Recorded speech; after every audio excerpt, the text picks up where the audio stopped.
తీసుకొని నింపి ఇవ్వడానికి అవకాశం ఉంది. సార్ మధు మల్కెడికర్ ఆర్టీవీ నుంచి. ఈ మధ్యకాలంలో నేను ఏం చేశానంటే ఒక గ్రౌండ్ రిపోర్ట్ కోసం సార్ స్టార్ట్ అయిన రోజు కొన్ని ఏరియాలకు వెళ్ళాను. రోహింగ్యాలకు సంబంధించినటువంటి కాలనీలోకి వెళ్ళాను, డైరెక్ట్ ఇంట్లోకి వెళ్ళాను. ఆధార్ కార్డు, రేషన్ కార్డు, వాళ్ళ దగ్గర అన్ని కార్డ్స్ ఉన్నాయి, డీటెయిల్స్ అన్ని కూడా బ్యాంక్ డీటెయిల్స్ అన్ని ఉన్నాయి.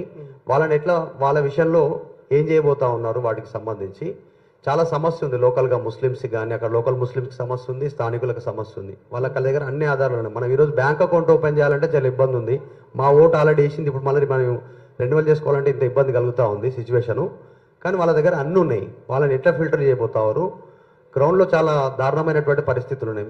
మీరు కూడా అఫీషియల్గా నోట్ ఒకటి ఇచ్చిరు, 32 కేంద్రాలను గుర్తించారు అనేటువంటిది మీరే ప్రెస్ నోట్ ఇచ్చారు అఫీషియల్గా. మేము గ్రౌండ్లోకి వెళ్తే ఒక్కొక్క కాలనీలో 1000 మంది ఉన్నారు, ఒక్కొక్క ఇంట్లో 15-16 మంది ఉన్నటువంటి సిచ్యువేషన్ ఉంది. సో వాళ్ళ విషయంలో ఏంది? ఓన్లీ మీరు బిఏలు వీళ్ళే వెళ్తారా? నిజంగా క్షేత్రస్థాయి పరిశీలనలో మీలాంటి వాళ్ళు వెళ్తే కూడా ఇంకా ఎఫెక్ట్ ఎక్కువ ఉంటుంది. మీరు కూడా పోవాలి ఒకసారి పరిశీలన, కనీసం ఒక కేంద్రంకైనా అట్లాంటి ప్లేస్లకు అనేటువంటి డిమాండ్ ఉంది. చాలా పెద్ద ఎత్తున చర్చ జరుగుతుంది. పశ్చిమ బెంగాల్లో చూసినాం. సో తెలంగాణలో కూడా చాలా పెద్ద ఎత్తున ఉన్నారు రోహింగ్యా వచ్చినటువంటి వాళ్ళు ముస్లిమ్స్. ఓకే, వాళ్ళు రోహింగ్యా ముస్లిమ్సా అదే వేరే ముస్లిమ్సా అనేది అది పక్కన పెడితే, వాళ్ళు రోహింగ్యా ముస్లిమ్స్ అనేది వాళ్ళ డీటెయిల్స్ ఎవరైనా పైన 2 బ్లాంక్ వస్తాయి, వాళ్ళ దగ్గర 2002 డీటెయిల్స్ ఉండకపోవచ్చు, ఎవరి దగ్గర ఉండవు రోహింగ్యాస్ తీసుకుంటే కూడా. కాబట్టి కింద డీటెయిల్స్ మాత్రమే ఫిల్ చేస్తారు వాళ్ళకి అందరికీ నోటీస్ అనేది తప్పకుండా వెళ్తుంది. వెళ్ళిన తర్వాత నోటీస్ పీరియడ్లో కొన్ని జాగ్రత్తలు తీసుకోమని చెప్పి ఇన్స్ట్రక్షన్స్ ఇవ్వడం జరుగుతుంది వాళ్ళకి, ఈఆర్ఓస్కి, క్వాసి జ్యుడిషియల్ అథారిటీ కాబట్టి వాళ్ళకి సపరేట్ ఇన్స్ట్రక్షన్స్. ఇటువంటివి కొన్ని మా దృష్టికి వచ్చాయి. So areas, so Rohingyas etcetera వాళ్ళు ఉంటున్నారు అనేది మా దృష్టికి వచ్చాయి. కాబట్టి ఈ ఏరియాస్లో ఈ పాకెట్స్ ఉంటే మీకు వస్తున్న ఫామ్స్ ఏవైతే ఉన్నాయో ఆ నోటీస్ పీరియడ్లో కొన్ని ఎక్కువ జాగ్రత్తలు తీసుకోని అని చెప్పి చెప్పడం జరుగుతుంది. నా పేరు ఉమావర్మ సార్. నోటీస్ పీరియడ్లో ఫిల్టర్ చేయాలి. ఓకే,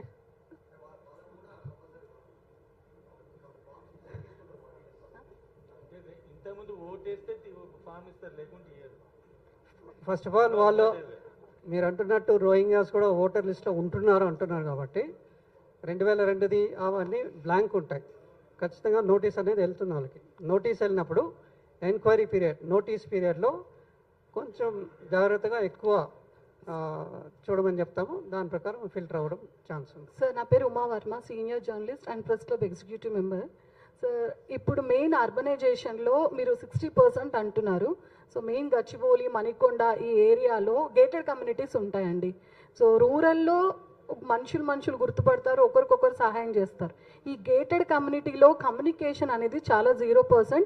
అండ్ మీ ఆఫీసర్స్ ఎవరైతే ఉన్నారో 4-5 ఒకే ఏరియాలో ఉంటున్నారు, మాకు సంబంధం లేదంటూ ఇప్పుడు మేమున్న కమ్యూనిటీలో ఒక్క ఆఫీసర్ కూడా రాలేదు అండ్ ఎలాంటి ఫామ్ కూడా సబ్మిట్ చేయలేదు.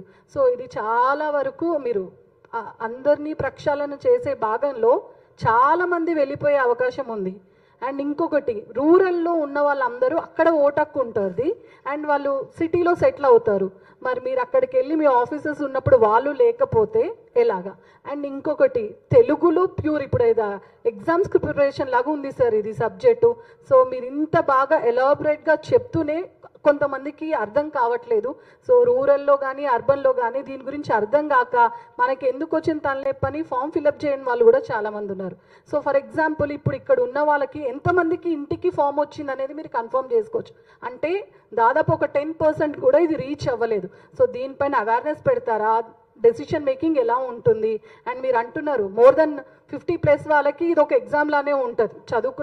చదువుకున్న వాళ్ళకంటే చదువుకోలేని వాళ్ళు కూడా ఎక్కువ ఉంటారు. సో వాళ్ళపైన మీరు ఎలాంటి అవగాహన ఏర్పాటు చేస్తారు? సో దీనికి అవగాహన అనేది చాలా ముఖ్యం. Especially urban pockets are highly literate people villages కన్నా.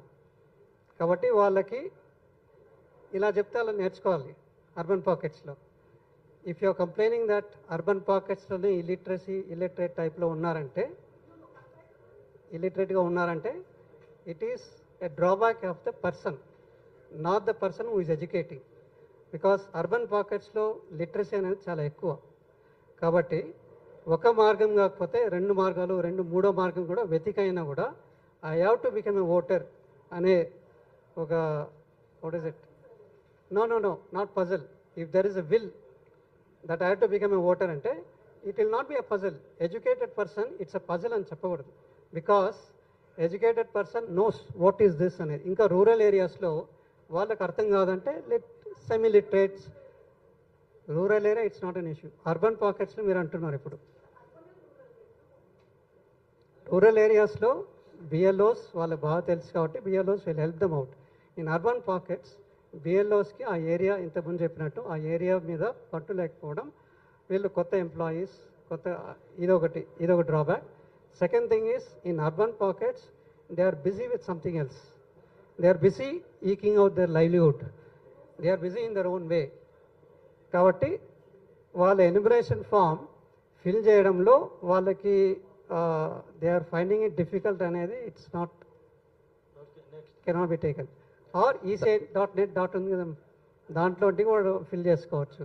Are if I not got నాకు రాలేదు, నా పక్క neighbour is also same polling station కాబట్టి పక్క నైబర్కి వచ్చింది కాబట్టి దానిపైన బిఎల్ఓ పేరు ఉంటుంది, బిఎల్ఓ నెంబర్ ఉంటుంది.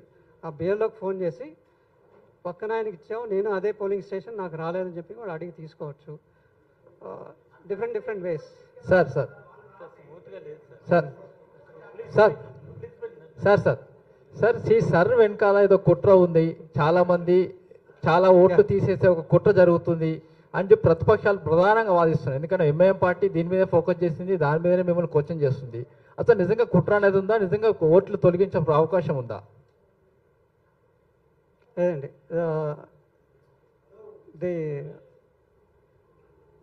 మీరు చెప్తున్నారు 2 ఓట్లు ఉంటే తొలగిస్తామని అంటున్నారు, కానీ అది కాదు, మేము డీటెయిల్స్ ఇచ్చినా కూడా తొలగించే అవకాశం ఉందని చెప్పి ఎంఐఎం ప్రధానంగా ఆరోపిస్తుంది.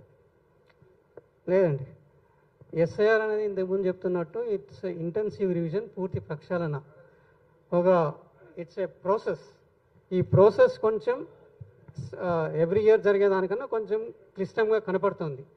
దీని యొక్క ఉద్దేశం పదే చెప్తున్నాం, మన యొక్క ఓటర్ రోల్ని క్లెన్స్ చేయడం లేకపోతే ప్రక్షాళన చేయడం మాత్రమే.